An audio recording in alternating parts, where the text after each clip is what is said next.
Bismillahirrahmanirrahim. Assalamualaikum warahmatullahi wabarakatuh.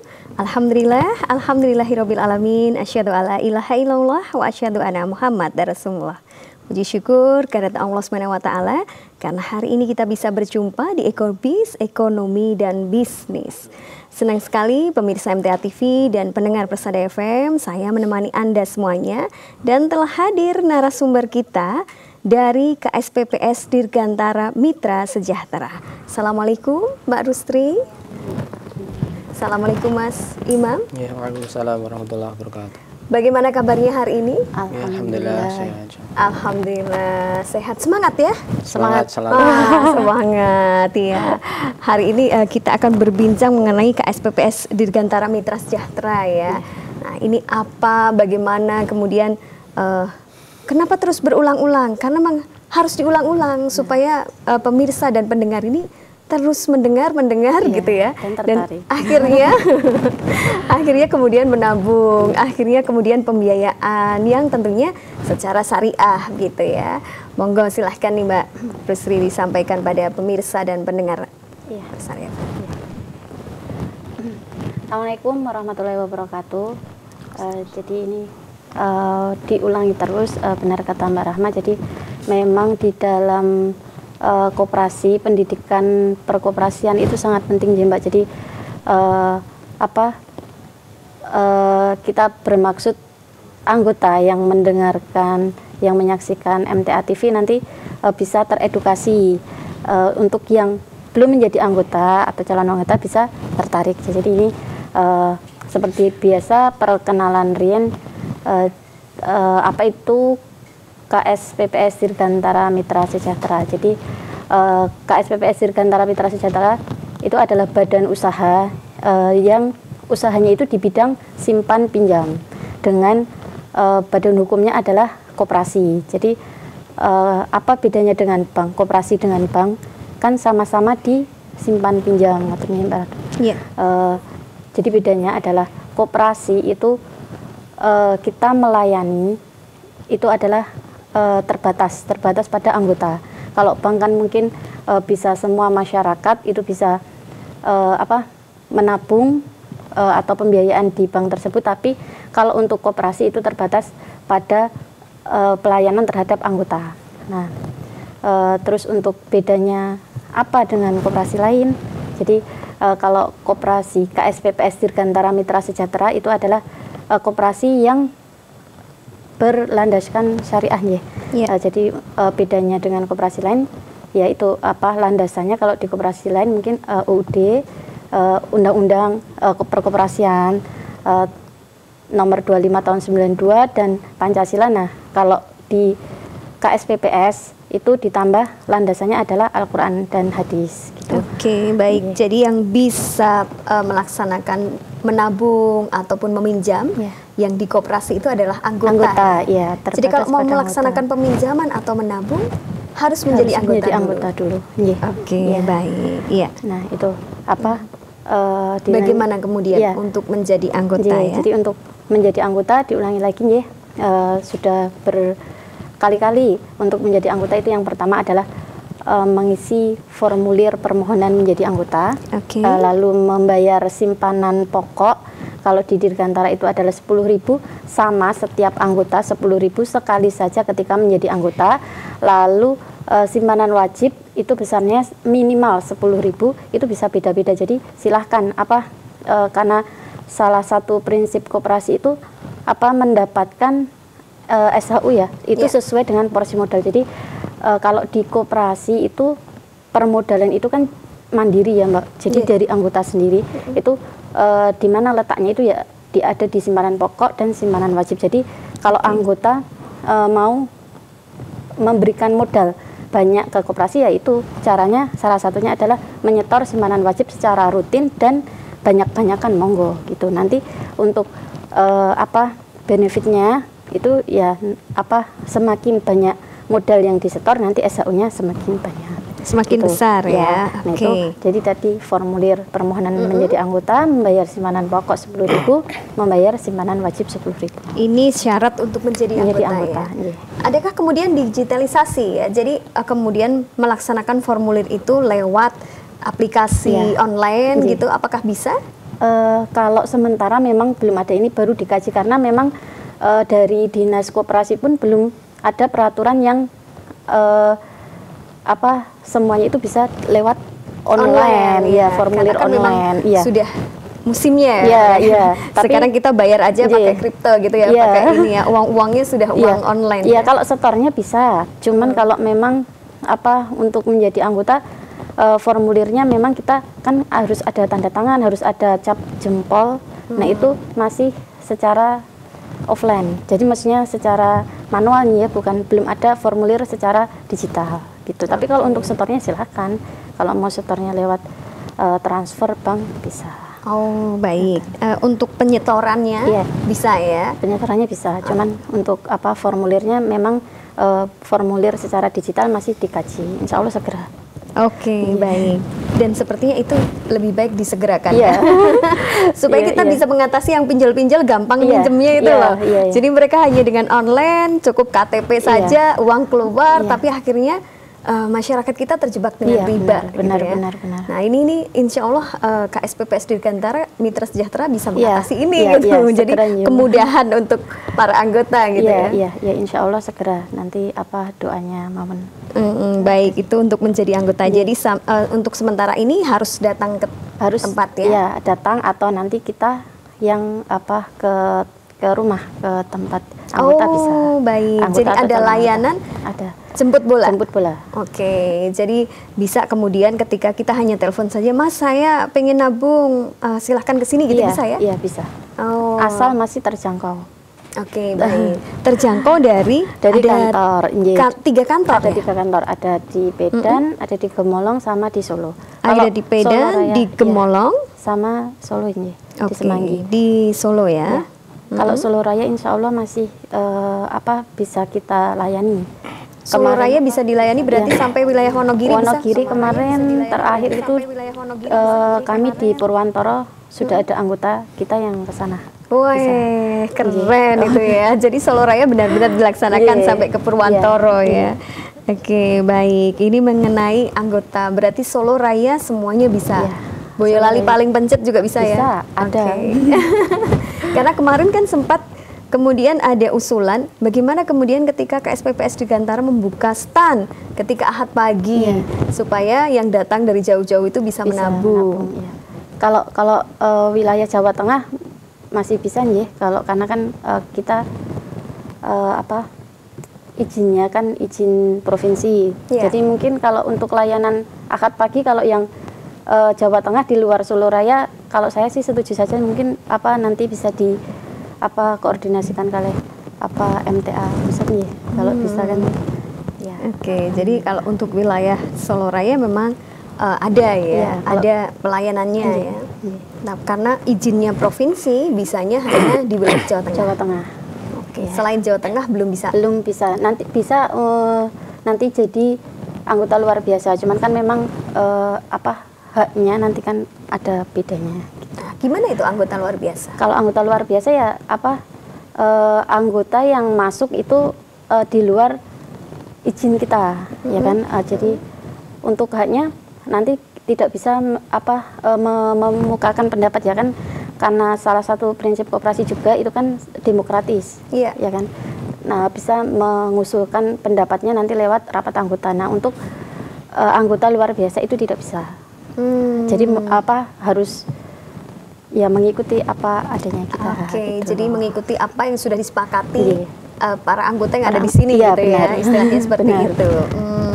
Tapi kalau untuk peminjaman, pembiayaan atau kemudian untuk pelayanan menabung itu bisa nggak? Sebenarnya haknya sama. Jadi hak yang maksudnya soal pelayanan menabung dan pinjam itu sama, bisa. Cuman kan kitanya yang kalau yang di luar surveinya yang susah. Surveinya yang susah itu mungkin kita yang masih terbatas, makanya nanti kalau izinnya sudah nasional, kita sudah bisa buka cabang misal di setiap provinsi atau nanti baru bisa Nah, mulai. Kalau untuk ini pinjaman sebenarnya PR-nya adalah izinnya dibuat nasional.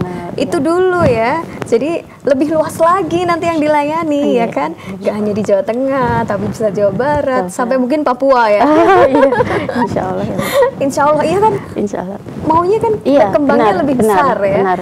Karena kan ini kegiatan yang baik, kegiatan yang memang syariah menurut Al-Quran dan Sunnah. Gitu kan lebih baik kalau dikembangkan gitu dan kan. maksudnya kita tujuannya kan juga dakwah ya Mbak. Maksudnya semakin kita besar nantinya kan insya Allah banyak orang muslim itu yang terhindar dari riba, karena kita juga berusaha kan menghindari ribanya ya. Kita belajar terus gimana caranya biar memang terbebas dari riba gitu. Iya, baik. Jadi kalau pinjol bisa mudah, kita juga bisa mudah gitu loh pinginnya itu ya. Iya, benar nggak Mas Imam? Nah, ini yang bagian mal nih. Ya, kegiatannya apa saja? Katanya ada slide ya yang akan disampaikan. Ya, mengenai kegiatan mal ini ya. Atau apa ini? Nanti ada kegiatan mal juga pada umumnya juga berkaitan dengan BMT itu sendiri. Tadi kan Mbak Rusti sudah nyinggung bahwasanya kan BMT itu salah satunya menjadi lembaga dakwah ya. Selain tadi berhubungan dengan lembaga bisnis atau keuangan, BMT peran pentingnya juga sebagai lembaga dakwah. Karena apa? Karena BMT kan geraknya salah satunya juga di ekonomi syariah, maka dakwahnya juga berkaitan dengan ekonomi syariah. Jadi kegiatan muamalah itu harus berusaha sesuai dengan syariah Islam agar ya keberkahan yang kita dapatkan kan seperti itu. Nah, di slide ini ya nanti mungkin beberapa poin ini untuk belajar kita bersama ya Mbak. Jadi BMT sebagai lembaga dakwah tadi disinggung Mbak Rustri ya. Langsung saja selanjutnya next Mas. Ya. Pada kesempatan pagi hari ini kami dari KSBPS Dirgantara Mitra Sejahtera, saya sendiri di sini mewakili dari divisi Baitul Mal, ingin menyampaikan, ingin sharing pada pemirsa MTA TV dan pendengar radio Persada FM berkaitan dengan KSBPS Dirgantara Mitra Sejahtera. Bagi yang bisa melihat slide, nah ini di depan panjenengan, ini ada tulisan keajaiban tak pernah terjadi di zona nyaman. Ini bahwasannya kita sebagai Muslim ya, terkhusus di BMT, kita dituntut untuk terus bergerak ya, untuk proaktif bagaimana BMT itu bisa menghadirkan kemanfaatan. Jadi tadi bagaimana kita berusaha juga mengedukasi masyarakat agar bisa menjauhi riba dengan maksimal seperti itu. Nah, itu tidak bisa ditempuh dengan kita itu hanya istilahnya berdiam diri.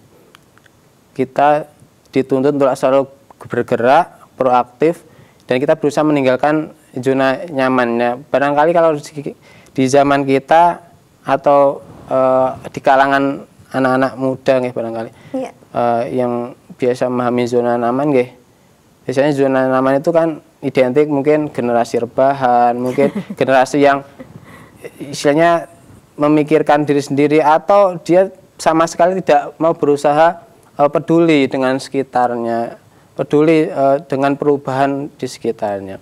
Nah, kita di BMT dituntut untuk berusaha proaktif, bergerak agar apa? Ya kemanfaatan BMT benar-benar dirasakan, baik itu tadi dari sisi ekonomi, baik itu nanti dari sisi dakwah seperti itu. Jadi benar-benar bisa dirasakan oleh masyarakat luas. Mungkin lanjut dulu, Mas. Slide-nya ya. Slide-nya nggih. Oke. Jadi selanjutnya ini ada fase hidup nggih. Ini sedikit belajar mawon nggih Mbak nggih. Taat sesuai aturan. Maksudnya? Ya. Jadi seperti ini. Mungkin Mbak Rahma mungkin pernah ditanya. Mbak Rahma ketika hidup di dalam air sejam itu kira-kira mampu enggak? Mau nggak Mbak? Karena bukan ikan kayaknya enggak deh ya. Nggak mampu nggak? 5 menit barangkali sudah rekoso. Bisa kalau 5 menit saja ya. Tapi perlu diingat bahwa dulu kita di alam kandungan, di rahim itu kan juga bahasanya juga di air sebenarnya. Air apa Mbak? Air ketuban gitu disebutnya. Jadi dari gambar itu kita bisa mengambil pelajaran bahwasanya ketika kita dalam ini kan dari alam kandungan itu kita sudah berpindah ke alam dunia, kemudian kita berusaha ini taat aturan, taat SOP dari Sang Pencipta, nah itu kuncinya. Itu insya Allah kita itu akan bisa istilahnya mendapatkan kebaikan-kebaikan, mendapatkan yang namanya keberkahan. Karena kalau dimulai dari tadi SOP di dalam kandungan, mestinya selama di dalam kandungan itu kan berusaha bagaimana SOP yang sudah menjadi sunatullah dari Allah Subhanahu wa taala itu kan si jabang bayi itu mengikuti, si jabang bayi itu berusaha menjalani sunatullah yang ada. Nah, ketika sudah berpindah ke alam, kita juga berusaha taat aturan. Jadi yang tadinya SOP di alam kandungan itu dengan SOP di alam nyata itu kan berbeda. Jadi kita harus bisa menyesuaikan SOP atau taat aturan dari Sang Pencipta itu tadi. Nah, maksudnya taat Al-Quran dan Sunnah gitu? Ya, jelas itu Mbak. Karena kan jalan keselamatan kan ditempuh dengan kita mengikuti apa yang sudah diwariskan oleh Rasulullah SAW. Nah, begitu juga pada kesempatan kan kita posisi sebagai BMT, maka BMT harus berusaha juga taat aturan, di mana ketika BMT itu bergerak tadi, itu harus menaati aturan-aturan yang berlaku. Jelas tadi sudah disampaikan Mbak Lusti, kita berlandaskan Al-Quran dan Sunnah. Nah, itu aturan yang harus berusaha kita pegang, kita jalankan. Kemudian juga kalau kita dalam bernegara itu nanti ada aturan-aturan hukum yang harus kita taati, harus kita penuhi. Nah, itu juga harus dilaksanakan, harus dipenuhi. Supaya apa? Supaya kita dalam perjalanan waktu kita bergerak ini tadi, kita meninggalkan zona nyaman itu tadi, kita betul-betul sesuai dengan aturannya ada, kita sesuai dengan jalan yang sudah digariskan seperti itu. Kemudian lanjut Mas. Nah, ini berkaitan dengan koperasi, bagaimana ketika kita itu berusaha mengikuti aturan, itu kan kita di BMT itu pada khususnya kan harus berizin kan, katakan itu kan di negara hukum kan kita harus berizin, harus legal. Maka kita di BMT Dirgantara insya Allah sudah memiliki izin resmi. Kita artinya itu di bawah payung hukum. Agar apa? Agar kita berusaha untuk menjalankan BMT itu betul-betul dengan sehat. Nah, alhamdulillah juga kemarin kan juga ada akreditasi itu kan harapannya dengan akreditasi itu BMT bisa istilahnya terpantau.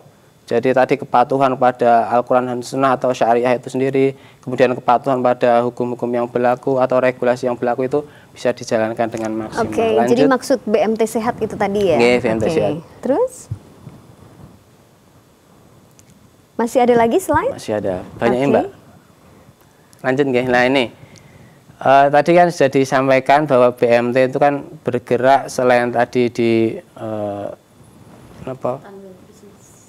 di lembaga keuangan atau bisnis syariah. BMT juga bergerak di lembaga dakwah. Jadi BMT berperan sebagai lembaga dakwah. Nah, tujuan dari itu semua Mbak, tujuan dari itu semua kan kita berusaha ketika sudah memulai istilahnya kan BMT didirikan itu ya, atau koperasi KSPPS didirikan, itu kita berniat bagaimana kita nanti bisa menjemput yang namanya al-falah. Al-falah itu adalah nanti kesuksesan tidak hanya di dunia. Jadi kesuksesan itu kan ketika kita sebagai orang muslim yang berusaha taat SOP dari Allah, kita berusaha menggapai kesuksesan itu di dunia dan juga nanti sampai akhirat. Maka gerakan BMT ini sebagai istilahnya wadah untuk kita itu bisa menggapai kesuksesan nggak hanya di dunia, tetapi juga nanti sampai di akhirat tadi dengan kita terus berlandaskan pada Al-Quran dan Sunnah. Oke, baik. Nanti kita lanjut lagi ini. Sebenarnya Mas Imam masih banyak punya materi gitu ya. Baik, nanti kita lebih mengerucut ya sebenarnya dengan BMT Dirgantara itu bagaimana. Baik pemirsa, insya Allah nanti kita akan lanjutkan kembali tentunya setelah beberapa informasi berikut ini.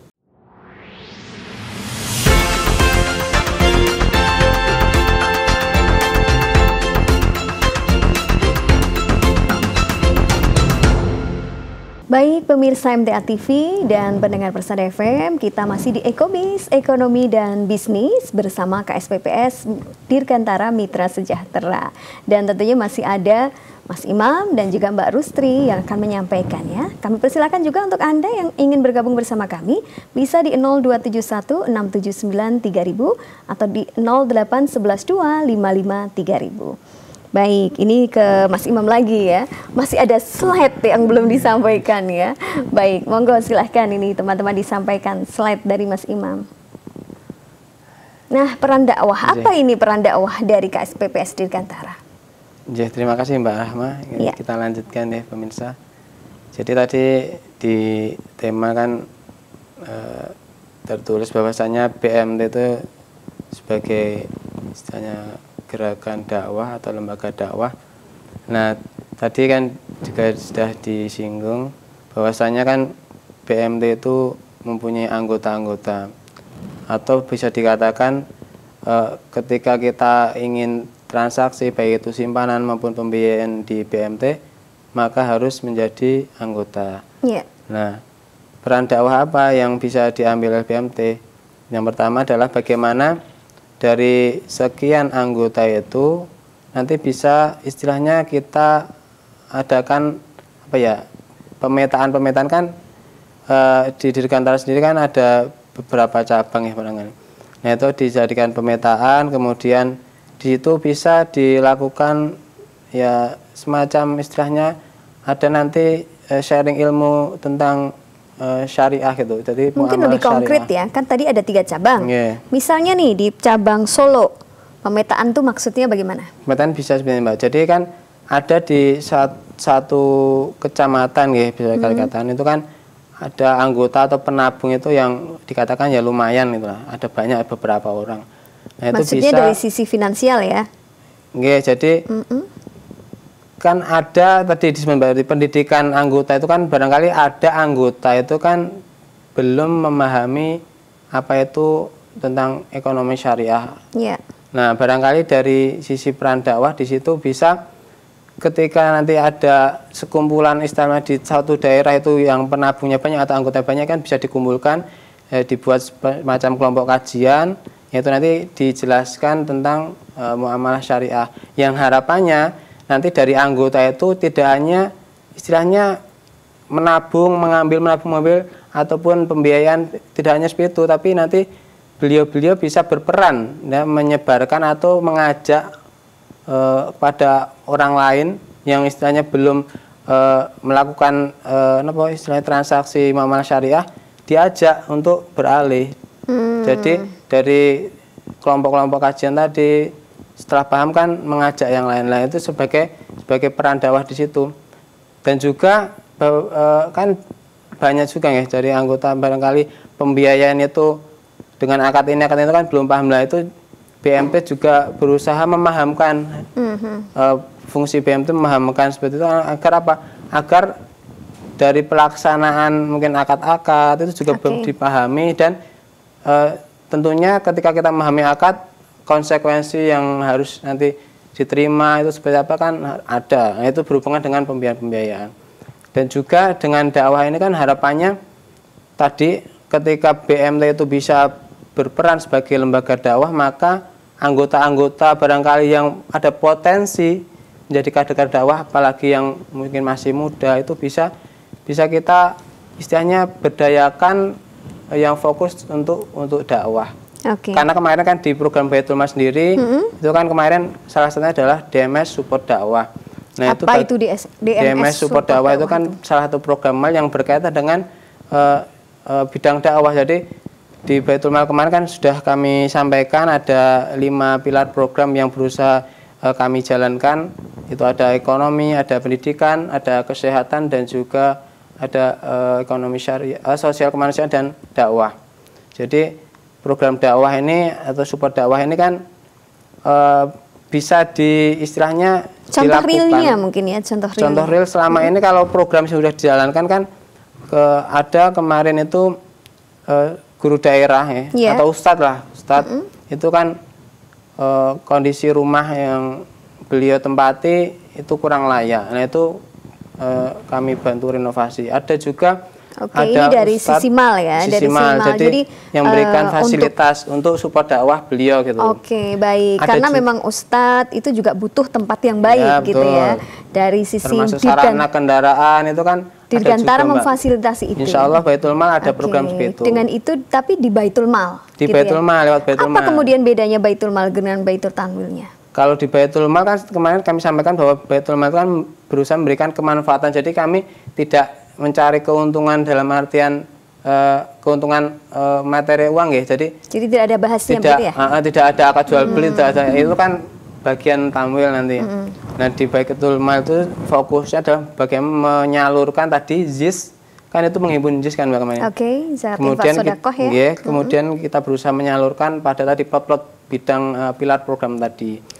Nah, jadi selama ini sudah kemudian berapa ustadz yang bisa difasilitasi oleh Baitul Malnya Dirgantara ini? Untuk saat ini untuk program khusus support dakwah yang kemarin kan yang program Ramadan kan sebenarnya juga sudah ada. Nah itu kalau nominal penerima barangkali baru puluhan, karena itu kan juga menyesuaikan dengan nanti kemampuan dari sumber daya infaknya itu sendiri atau zakatnya itu sendiri. Nah, karena ini penting ya, karena ini penting ketika begini, ketika saya menjadi anggota gitu kan, jadi saya merasa bangga nih ketika ternyata dengan saya menjadi anggota saya itu sudah bisa loh membantu Ustadz dengan adanya mal dari BMT KSPPS Dirgantara ini ya, gitu ya. Jadi ada kegiatan-kegiatan sosial yang memang mendukung para ustadz gitu ya. Karena selama ini kan memang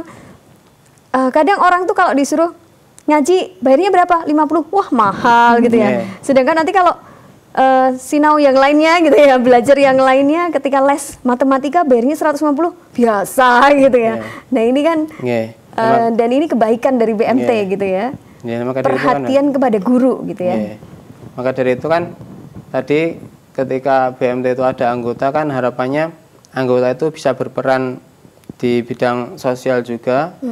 Jadi tidak hanya urusan simpan pinjam atau simpan pembiayaan, tapi juga di bidang sosial bisa menyalurkan ZIS, dan harapannya nanti bisa ketika anggota itu merasa handarbeni atau merasa memiliki dengan koperasi dengan BMT Dirgantara itu kan harapannya bisa istilahnya mendukung setiap program-program baik itu program tampil maupun program mal.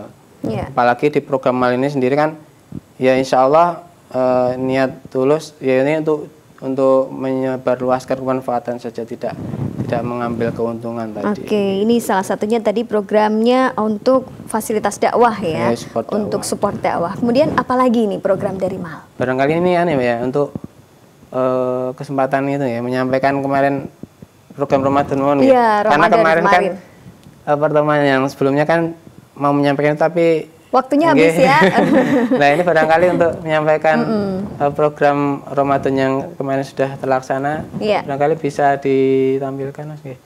Jadi alhamdulillah kemarin Baitul Mal Dirgantara di bulan Ramadan itu kan ada beberapa program yang sudah dijalankan itu ada program lumbung beras, ada program THR guru TPA, kemudian ada program berbagi kebahagiaan bersama yatim duafa, dan berbagi sembako dan bingkisan Ramadan. Nah dari program-program itu alhamdulillah total seluruh penerima manfaat yang istilahnya menerima dari kemanfaat program ini adalah kurang lebih ada 489 penerima manfaat. Itu tadi dari ada guru TPA, ada yatim duafa anak yatim duafa kemarin di Gemolong, kemudian ada yang duafa masyarakat duafa atau apa nggih orang-orang sepuh nggih, barangkali mbah-mbah yang sudah tidak bekerja seperti itu, ya alhamdulillah kemarin ada program tadi berbagi beras dan sembako. Oke, jadi ada program lumbung beras ya, lumbung beras ini penerimaan beras gitu ya? Nggih, kalau lumbung kemarin ada 300-an ya? Ini 300 paket, per paketnya 5 kilo kemarin. Paket, oke. Nah ini bagaimana kemudian dari Dirgantara menyampaikan langsung ke warga gitu yang kurang mampu atau bagaimana? Jadi untuk penyalurannya kemarin kan kami dari tim pengelola itu bekerja sama, tentunya juga dari cabang-cabang di Gemolong dan Pedang itu tadi itu kerjasama dari pusat kan didistribusikan ke cabang, nanti cabang yang menyalurkan langsung ke penerima manfaat. Tapi kalau yang di pusat atau di Solo ini ya caranya memang langsung kepada warga langsung ya, ke penerima, karena kan tidak lewat tidak harus pakai kupon dan lain sebagainya, enggak ya. Jadi kan sebelumnya itu kan dari teman-teman pengelola itu kan istilahnya mencari data penerima di sekitarnya itu yang beras tadinya.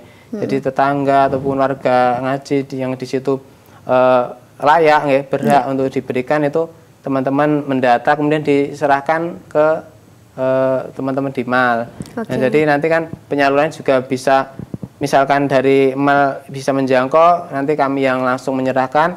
Tapi kalau barangkali untuk waktu dan sebagainya kita belum bisa, nanti dibantu teman-teman tadi. Oke, baik. Fleksibel. Kemudian ada program THR guru mengaji. Berarti ini para 72 guru mengaji menerima manfaatnya. Berarti ini mereka mendapatkan THR begitu? Ya, kemarin bentuknya THR. Baik. THR ada kemarin kan dari Colomadu, ada dari Kota Surakarta ada. Iya. Berarti ini anggota kan senang gitu loh, bahwa ternyata kegiatan ini tuh sangat manfaat gitu. Ternyata ketika saya mengikuti menjadi anggota di KSPPS Dirgantara, saya bisa loh ikut membahagiakan guru mengaji gitu ya. Alhamdulillah, baik. Kemudian penerima manfaat 14, program berbagi kebahagiaan bersama yatim duafa ya. Ini bagaimana ini? Ini kemarin tuh program berbagi kebahagiaan bersama yatim duafa itu kami dilaksanakan di Gemolong. Itu bentuk programnya kemarin belanja baju lebaran, Mbak. Ini sama kalau apa ya, fitrah ya. Sama ya sedikit fitrah itulah. Jadi kami jadi anak-anak yatim, anak-anak duafa belanja gitu ya. Kami antar belanja. Buka bersama ya? Dan ditutup buka bersama. Masya Allah, keren sekali ya. Jadi kegiatannya benar-benar bermanfaat ini ya. Jadi pemeliharaan anak yatim itu jelas terjaga juga dengan adanya KSPPS Dirgantara. Baik, kemudian program berbagi sembako dan bingkisan Ramadan. Ada 103 penerima manfaat. Bagaimana ini kemudian memilihnya ya? Untuk yang program beras atau sembako ini kan, atau bingkisan Ramadan ya, ini ya, karena tadi sudah ada program lumbung beras ya. Jadi kan data yang masuk itu kan banyak ya Mbak. Jadi ada ya 300 ini plus ini ya. Nah itu dari data itu coba dikerucutkan siapa-siapa yang istilahnya tingkat kelayakannya itu kan nanti bisa ditambahkan dengan sembako gitu. Jadi tidak hanya beras saja tapi ditambah sembako. Jadi memang ini secara kuantitas memang masih terbatas. Tapi ya tadi kita berusaha ya bismillah ini berusaha menyalurkan ke yang berhak gitu. Jadi untuk terbatas tapi benar-benar bermanfaat gitu ya. Jadi harapannya ya mungkin dari sedikit-sedikit kita nanti dengan mungkin acara seperti ini, mungkin nanti sosialisasi, mungkin nanti edukasi kepada anggota, ya harapannya bisa lebih nanti lebih dalam anggotanya banyak. Ya sudahlah, tak titip Mas Imam aja gitu ya. Amin gitu ya. Oke, jadi itu beberapa penyaluran yang kemarin terjadi di Ramadan ya. Jadi ini memang saatnya kita menyampaikan pada anggota supaya anggota tuh benar-benar nih Mas Imam nih yakin ya kerjaannya Mas Imam bener nih gitu, karena memang ada pelaporannya. Baik, kemudian selanjutnya ya. Untuk slide berikutnya Mbak Rusti membuka dulu nggak? Ini aja bagaimana Mbak Rusti? Mensinergikan ya Mbak. Jadi tadi kan Mbak Rama bilang menjadi anggota berarti bisa ikut berdakwah ya. Berdakwah maksudnya ikut berbagi pada sama ustadz dan lain-lain itu. Lah itu mungkin kan bertanya-tanya dari mana? Caranya gimana gitu ya? Dari mana? Apa kok uang saya juga nggak berkurang gitu ya? Jadi anggota kok bisa ikut serta. Nah itu kan memang salah satunya itu adalah dari simpanan yang mudharabah. Itu kan di tempat kita ada wadiah dan mudharabah untuk simpanan. Nah yang wadiah kan memang tidak ada apa-apa ya? Iya, tidak ada bagi hasil, tidak ada istilahnya tambahan ya, maksudnya bagi hasil. Nah itu kalau yang di mudharabah itu kan ada bagi hasil. Nah itu dari bagi hasil tersebut kita setiap bulannya itu dipotong untuk ada zakat, ada infak. Gitu. Jadi tapi dari bagi hasilnya, bukan dari uang yang pokok yang dititipkan gitu. Jadi jangan khawatir. Iya, benar. Yang menyimpan di mudharabah, yang diberikan ke mal itu adalah bagi hasilnya. Ya, jadi ada porsi bagi hasil. Untuk persenannya coba nanti kapan-kapan saya yakinkan ya, maksudnya kita pastikan berapanya. Lah itu misal dapat 500, lah nanti untuk yang 100 untuk infak, yang ada yang untuk zakat, nah nanti sisanya masuk ke tabungan anggota gitulah itu. Berarti ini salah satu keuntungan anggota juga ya. Jadi ketika menabung di KSPPS Dirgantara sudah secara langsung mereka juga melakukan ZIS zakat infak sedekah begitu ya. Iya benar. Nah, terus dan uangnya tidak berkurang. Tidak berkurang, yang pokoknya alhamdulillah gitu ya. Terus untuk yang lainnya memang banyak anggota karena mungkin dari pihak mal banyak mengedukasi ya, promosi dan lain-lain. Nah itu dari anggota bisa banyak yang menitipkan memang zakat penghasilannya di Dirgantara. Terus untuk sedekah ya Mas ya, ada beberapa yang Mbak ini titip untuk sedekah, Mbak ini titip untuk apalah nanti anggota bisa. Baik. Jadi itu layanan mal ya. Kalau untuk ini persiapan berkurban bagaimana ini? Ada nggak fasilitas di Dirgantara? Kalau untuk di sisi tanwil ada jadi ini mumpung momennya nah, saya sendiri pun ini ya untuk berkurban kan kalau tidak siap-siap kan sekarang untuk kambing sekitar 2.500.000 ya. Terus untuk sapinya 3 juta itu yang di Dirgantara. Nah itu untuk langsung mengeluarkan segitu kan mungkin susah. Lah ini di Dirgantara itu ada tabungan kurban, jadi bisa menyicil ya istilahnya, nabung sedikit-sedikit, nanti ketika kurban sudah bisa berkumpul, atau kalau misal tombok sidik gitu kan. Itu caranya ya itu menjadi anggota dulu, nanti buka rekening, itu rekening kurban itu pembukaan rekeningnya 50.000, nanti setelahnya silahkan di program sendiri ya, di program sendiri. Kalau misal pengen sapi 3 juta, berarti sebulan saya harus berapa gitu. Jadi memang ada ya? Ada untuk pengambilannya nanti ketika kurban, bisanya ketika kurban. Kalau tidak kurban tidak bisa diambil. Baik. Jadi ini ada program kurbanku, kebaikan untuk semua ya. Untuk siap berkurban itu kita caranya adalah menabung gitu ya. Dan KSPPS Dirgantara memfasilitasi itu. Dan bisa kalau untuk tabungan kurban bisa diambil, monggo untuk disalurkan sendiri, misal ke masjidnya sendiri atau ke majelisnya sendiri, silahkan. Dan kalau menghendaki kita yang sudahlah saya pasrah Dirgantara gitu, dagingnya mau diambil mau enggak bisa gitu. Jadi Mbak, ini tabungan kurban saya tolong dicarikan kambing, nanti yang bagian saya tolong diantar ke rumah, bisa. Asal tetap terjangkau ya tempatnya. Iya, Solo Raya ya tentunya. Karena memang masih di Solo Raya ya. Baik. Wah, ini waktu juga yang harus memisahkan ini, Pak. Monggo silakan disimpulkan untuk hari ini ya. Jadi kami mensinergikan saja memang Dirgantara itu karena PMT, Baitul Mal dan Tanwil ya, monggo yang mau bergabung silahkan langsung menghubungi KSPPS Dirgantara Mitra Sejahtera, mau nabung dulu atau mau langsung mal, silahkan gitu aja Mbak kalau saya. Iya, nomornya mungkin? Nomornya ada di yang nomor kantor. Iya, nomor kantor ada 0271665033. Baik. Sementara itu itu dulu Mawon, maksudnya kalau mau ada WhatsApp nanti per marketing, ada per wilayah, ada nanti menghubungi kantor dulu Mawon. Oke, di 0271665033 ya. Iya. Ini nomor di Dirgantara bila memang pemirsa ataupun pendengar pingin ikut menjadi anggota gitu ya. Jadi syaratnya untuk bisa melaksanakan semuanya yang ada di Dirgantara itu ya jadi anggota dulu. Gitu ya. Dan jadi anggota tadi cukup murah, cukup mudah. Cuma ngisi formulir, 10.000 simpanan pokok, 10.000 simpanan wajib. 10.000 simpanan wajib. Baik, terima kasih Mbak Rustri. Terima kasih Mas Imam. Ada yang mau disampaikan Mas Imam? Untuk penutupan, monggo silahkan. Ya, mungkin sebagai penutup ya Mbak Rahma. Dari Baitul Mal kami mengucapkan terima kasih yang sebesarnya atas kesempatan yang telah diberikan kepada kami.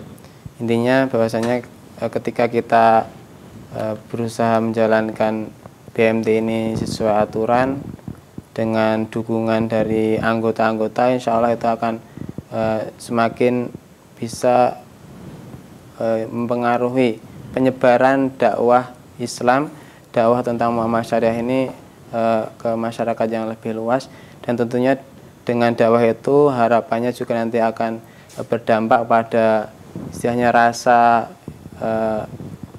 dari diri kita ya sebagai muslim itu untuk berusaha menjalankan perintah-perintahnya dengan semaksimal mungkin, dan juga bisa mendukung kegiatan-kegiatan yang ada di BMT itu sendiri, di Dirgantara itu sendiri untuk kemaslahatan yang lebih luas lagi seperti itu Mbak. Termasuk tadi salah satunya monggo bagi pemirsa yang menghendaki untuk membuka tabungan kurban nanti bisa menghubungi Dirgantara terdekat, yang harapannya dengan kita berniat baik membuka tabungan itu nanti sebagai kemudahan untuk kita bisa menjalankan kurban seperti itu insya Allah. Oke, baik. Terima kasih Mas Imam, terima kasih Mbak Rustri kerawuhannya. Insya Allah bermanfaat untuk kita semuanya ini ya. Dan KSPPS Dirgantara Mitra Sejahtera semakin baik, semakin maju ya. Baik, terima kasih pemirsa kebersamaannya. Mohon maaf apabila dalam penyampaian kami ada salah. Sukses untuk kegiatan Anda apapun hari ini. Assalamualaikum warahmatullahi wabarakatuh.